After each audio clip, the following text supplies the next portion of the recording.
नमस्कार साथियों, मैं मनीष भारती संस्कृति पीसीएस प्लेटफॉर्म पर आप सभी का स्वागत करता हूं। साथियों, जैसा कि आप जानते हैं 71वीं बीपीएससी प्रारंभिक परीक्षा को ध्यान में रखते हुए हम लोग बिहार स्पेशल के कुछ मुद्दों पर चर्चा कर रहे हैं।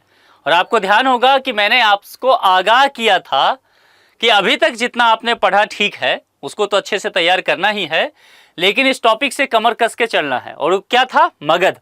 तो मगध के विषय में पार्ट 1 मैं आपको पढ़ा चुका हूं। उसमें मगध के प्रमुख राजवंश और उस राजवंश में 3 राजवंश के विषय में मैंने बता दिया था। उसके कई शासकों के विषय में भी मैंने आपको बता दिया था। एक बार ओवरव्यू दे देता हूं ताकि थोड़ा सा आगे हम चलेंगे तो वो आपको समझ में आ सके। मगध एम्पायर के बारे में जब मैंने चर्चा किया था तो मैंने आपको बताया था कि ये हर्यक वंश जो है यहाँ पर शुरुआत करने वाला हुआ। मगध का पहला वंश कह सकते हैं। हर्यक वंश में यहाँ पर देखेंगे मुख्य शासक में बिंबिसार देखेंगे, इसके बाद आपको अजातशत्रु और उदयन।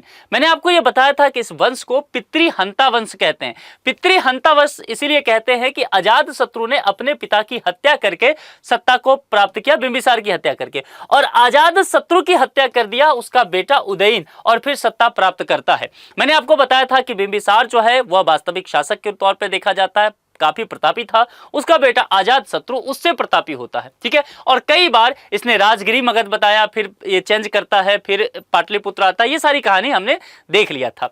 इसके बाद हम यहां पर चलते हैं शिशुनाग पे। और शिशुनाग वंश में मैंने कहा था कि 2 प्रमुख शासक के विषय में हम पढ़ेंगे, एक शिशुनाग के विषय में और एक जो है कालाशोक के विषय में, ठीक है। और उसके बाद हम नंद वंश पर पहुंच गए थे, और नंद वंश में मैंने कहा था कि 2 पढ़ेंगे। दोनों ही शासक बहुत ही महत्वपूर्ण हैं, एक महापद्मानंद और दूसरा घनानंद। और उसके बाद यहीं पर मैंने घनानंद के विषय में कहा था कि यहीं से चंद्रगुप्त मौर्य वाला जो कहानी है वो शुरू होता है, और फिर चाणक्य की कहानी, वो जो आप सुनते हैं फेमस कहानी, वो यहां पर आता है। कहां पर? मौर्य के विषय में। तो आज ये सब हम पढ़ चुके हैं, 1 2 3 यहां पर हम पढ़ चुके हैं, ठीक है। अब यहां पर मगध साम्राज्य में साथियों मौर्य वंश की शुरुआत हो रहा है। और मौर्य वंश की शुरुआत कहने का मतलब है चंद्रगुप्त मौर्य को हमें अच्छे से समझना पड़ेगा।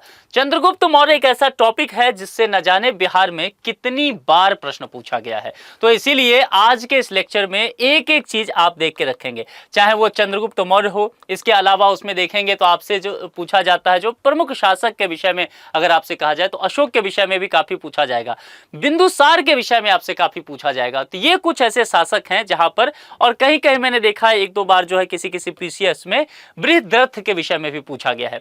तो जो इंपॉर्टेंट फैक्टर्स हो सकते हैं, पढ़ने को बहुत सारी चीजें हैं लेकिन आपके पास समय कम है, जो इंपॉर्टेंट चीजें हो सकता है वो मैं आपको यहां पर करा दूंगा। शुरुआत करें अब चंद्रगुप्त मौर्य से। वो आपने पीछे सिनॉप्सिस देख लिया कि कैसे आगे बढ़ना है। चंद्रगुप्त मौर्य सबसे पहले इनका देखेंगे काल तो 321 से 297 ईसा पूर्व। पहली चीज तो ये हो गया। अब इस वंश के संस्थापक के तौर पर ये देखे जाएंगे। किस वंश के संस्थापक के तौर पे? मौर्य वंश की अभी हम बात कर रहे हैं। देखिए, यूनानी विद्वान जो हैं वो चंद्रगुप्त को अलग अलग नाम से जाने गए, और फिर बताया गया। सबसे पहले विलियम जोन्स करके एक व्यक्ति हुआ करते थे विद्वान, उन्होंने बताया कि दरअसल ये विभिन्न नाम जो हैं ये सभी चंद्रगुप्त मौर्य के ही नाम हैं। अब क्या क्या जो पूछा जाता है मुख्य रूप से देखेंगे। सेंड्रोकटस जो है वह जस्टिन स्ट्रोबो ने दिया, और एंड्रोकोटस जो है वह एरियन फ्रूटॉर्क ने कहा इन्हें, ठीक है। चंद्रगुप्त मौर्य का अगर यहां पर देखा जाए शिक्षा ग्रहण तो वो कहां पर होता है? तक्षशिला में, ठीक है। इससे आगे सेल्यूकस को चंद्रगुप्त मौर्य ने 305 ईसा पूर्व में हराया। मोस्ट इंपोर्टेंट पॉइंट है, ठीक है। सेल्यूकस की पुत्री हेलेन का विवाह किससे होता है? चंद्रगुप्त से। मेगास्थनीज यह जो होता है यह कौन है? यहां पर समझ लीजिए, जो सेल्यूकस है जिसको चंद्रगुप्त मौर्य ने हरा दिया है, ठीक है। और हराने के बाद उसकी पुत्री हेलेन से विवाह होता है, तो उसी का सेल्यूकस का राजदूत होता है मेगास्थनीज, और इसी को देखेंगे मेगास्थनीज को चंद्रगुप्त मौर्य के दरबार में भेजा जाता है। और सेल्यूकस को चंद्रगुप्त मौर्य ने 500 युद्धक हाथी जो है वह बाद में क्या करता है? गिफ्ट में देता है, उपहार में देता है। ये कुछ ऐसे फैक्चुअल चीजें मैं बता रहा हूं जहां से ज्यादा प्रश्न पूछे गए हैं। यूनानी विद्वान जस्टिन वो क्या कहते हैं चंद्रगुप्त मौर्य के विषय में, समझिए। इससे अंदाजा ये लगाया जा सकता है कि चंद्रगुप्त मौर्य कितना प्रतापी शासक हुआ करता था। और देखिए क्या कहा, चंद्रगुप्त मौर्य ने 6 लाख की विशाल सेना से संपूर्ण भारत को रौंद दिया, ठीक है। शब्द पे देखिए, हराया नहीं है, जीता नहीं है, रौंद दिया है, जहां मन किया वहीं निकला चंद्रगुप्त मौर्य। और ये कहा गया कहां? संपूर्ण भारत। तो अब यहां से समझना है कि मगध का विस्तार क्या हो रहा है? संपूर्ण भारत तक जा रहा है। वो जो 16 महाजनपद था, और मैंने शुरुआत में ही कहा था जब हम महाजनपद की चर्चा कर रहे थे, मैंने कहा उस 16 महाजनपद में सबसे मजबूत और धाकर महाजनपद कौन सा होता है? समृद्ध मगध। और मगध के जो मजबूत करने के पीछे इससे पहले चाहे वो हर्यक वंश हो जाए, चाहे वो शिशुनाग वंश हो, नंद वंश हो, उसकी तो महत्वपूर्ण भूमिका है ही, लेकिन मौर्य वंश की सबसे अधिक महत्वपूर्ण भूमिका है। उसमें चंद्रगुप्त मौर्य की चर्चा आपके बिना नहीं रह सकते हैं। और यहां पर जस्टिन ने चंद्रगुप्त मौर्य एवं सिकंदर की भेंट का भी उल्लेख किया है। चंद्रगुप्त ने ही प्रथम बार दक्कन पर विजय प्राप्त की। दक्कन मतलब समझ रहे हैं? ऐसे समझिए, जो ये दक्षिण भारत का हिस्सा पड़ जाता है, जो प्रायद्वीपीय भारत पड़ जाता है, उसको लेकर के कहा जा रहा है। हालांकि उसमें कुछ हिस्सा जो तमिलनाडु का नीचे से है वो नहीं शामिल है। मैप पर देखेंगे तो मैंने पहले एक मैप से बताया था, चंद्रगुप्त के जो सामंत होते हैं, तो यहां पर उसके सामंत पुष्यगुप्त, ये पूछा जा चुका है कि कौन उसके सामंत है, ने सुदर्शन झील का निर्माण करवाया। सुदर्शन झील को लेकर के प्रश्न आ चुका है। चंद्रगुप्त मौर्य के समय मौर्य साम्राज्य का प्रभाव अगर देखा जाए किस किस क्षेत्र में, भारत के हिसाब से देखेंगे तो मालवा, देखिए जरा नोट करते चलिए, एरिया देखिए, गुजरात, फिर महाराष्ट्र, फिर दक्कन, तमाम क्षेत्रों में फैला हुआ दिखेगा। और देखिए पूरे भारतीय उपमहाद्वीप पर, पूरे भारतीय उपमहाद्वीप मतलब समझ रहे हैं ना, जो इंडिया का सब कॉन्टिनेंट है उसको लेकर के कहा जा रहा है। मैंने पहले भी कहा कि तमिलनाडु क्षेत्र को थोड़ा सा छोड़ दीजिए और उत्तर पूर्व को छोड़ के जो नॉर्थ ईस्ट का हिस्सा है, जो 7 सिस्टर है प्लस एक छोटा सा भाई जो सिक्किम पड़ता है, उस एरिया को थोड़ा छोड़ दीजिए। नहीं तो आप देखेंगे कि पूरे एरिया पर तमिलनाडु और नॉर्थ ईस्ट को छोड़ करके पूरे भारतीय उपमहाद्वीप पर चंद्रगुप्त मौर्य ने अपना शासन स्थापित कर लिया। इसीलिए यूनानी विद्वान जस्टिस ने कहा कि चंद्रगुप्त मौर्य ने केवल 6 लाख उसके पास जो है सेना है, और 6 लाख की उस सेना को लेकर के संपूर्ण भारत पर जो है वह रौंद दिया, अपना विजय पताका फहराया है। अब यहां से जरा आगे बढ़ते हैं। चंद्रगुप्त के बाद हम चले जाते हैं बिंदुसार पर, क्योंकि चंद्रगुप्त का कार्यकाल हमने क्या कहा था? 297 ईस्वा पूर्व।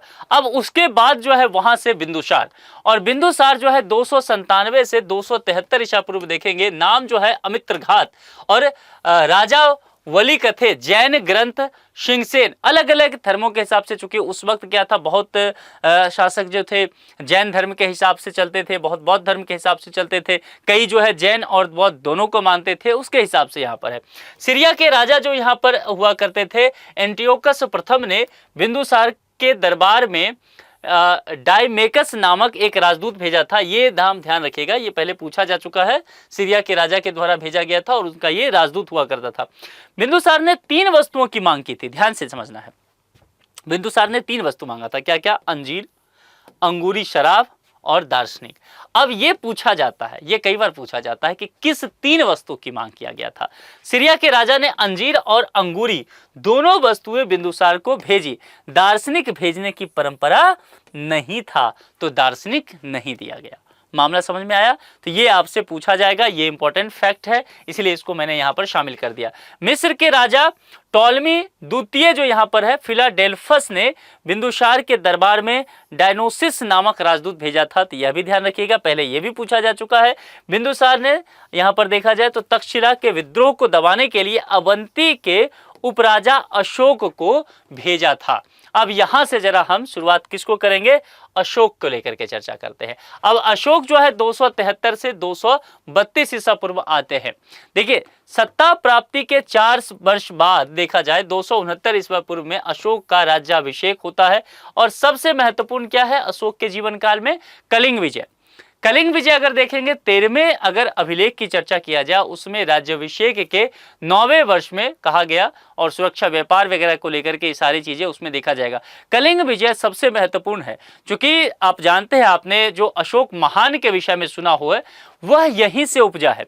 कलिंग को विजय पताका कलिंग पर फहराने के बाद ही अशोक को लगा कि काफी मारकाट हो गया, लहू से और लाशों से पूरा मैदान जो है वो भरा हुआ है, और अशोक लौट रहा है, सभी सेना भी लौट रहे हैं, सभी सेना जो है वह गर्व का अनुभूति कर रहे हैं, लेकिन अशोक का चेहरा जो है वो लटका हुआ है। अशोक सोचते ये जा रहे हैं कि क्या ये सही हुआ, क्या सत्ता प्राप्ति के लिए, क्या किसी को जीतने के लिए इतनी लोगों की हत्या करना आवश्यक था। और उसके बाद ही देखा जाता है कि अशोक जो है वह हथियार डाल देता है, हथियार की त्याग करता है, तलवार रख देता है। इसका मतलब ये नहीं हुआ कि उसने कभी फिर हथियार उठाया नहीं, समझना है, शाब्दिक चीजों पे नहीं जाना है। इसका तात्पर्य ये हुआ कि उसने युद्ध से तौबा कर लिया कि जरूरत पड़ने पर ही युद्ध किया जाएगा, बेवजह इन सब चीजों को राज्य विस्तार वगैरह करने के लिए नहीं, इसकी आवश्यकता है। और फिर बुद्ध के शरण में चले गए, बौद्ध धर्म के शरण में, और वहां से अपने चीजों को विस्तार करने के लिए ये आगे बढ़ता है।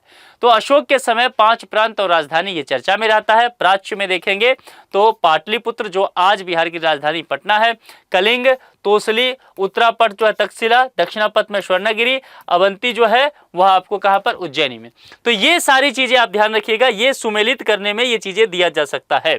इसके अलावा यहां पर देखेंगे अशोक द्वारा 2 नगर बसाए गए, कौन सा, श्रीनगर और देवपत्तनम जो नेपाल पड़ता है।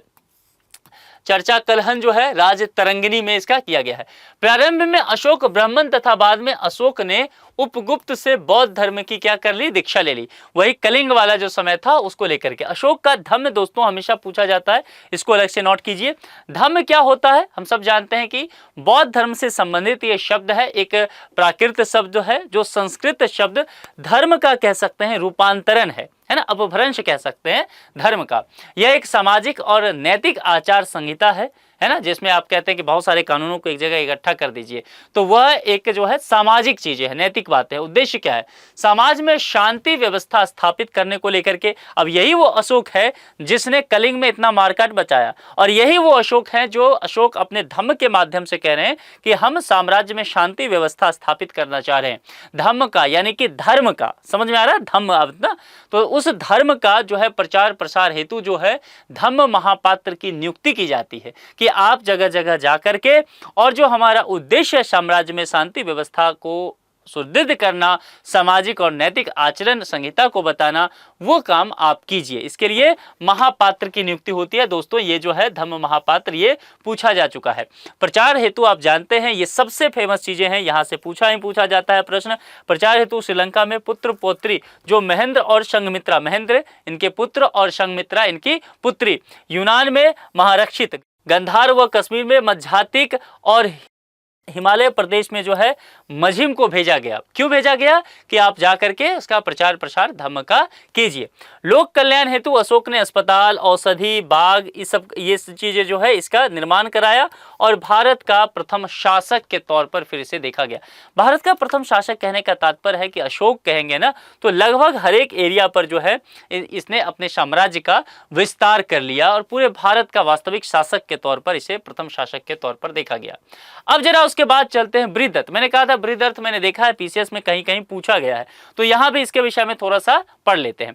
बृहदत्त के विषय में देखेंगे तो 232 से 185 ईसा पूर्व में देखने को मिलेगा, और मौर्य वंश का साथियों ये अंतिम शासक होता है, इसीलिए इसकी आवश्यकता। यहां से ज्यादा प्रश्न नहीं आएगा। प्रश्न यही आता है मौर्य काल में देखा जाए तो वो जो है अंतिम शासक कौन, तो बृहदत्त का नाम आएगा।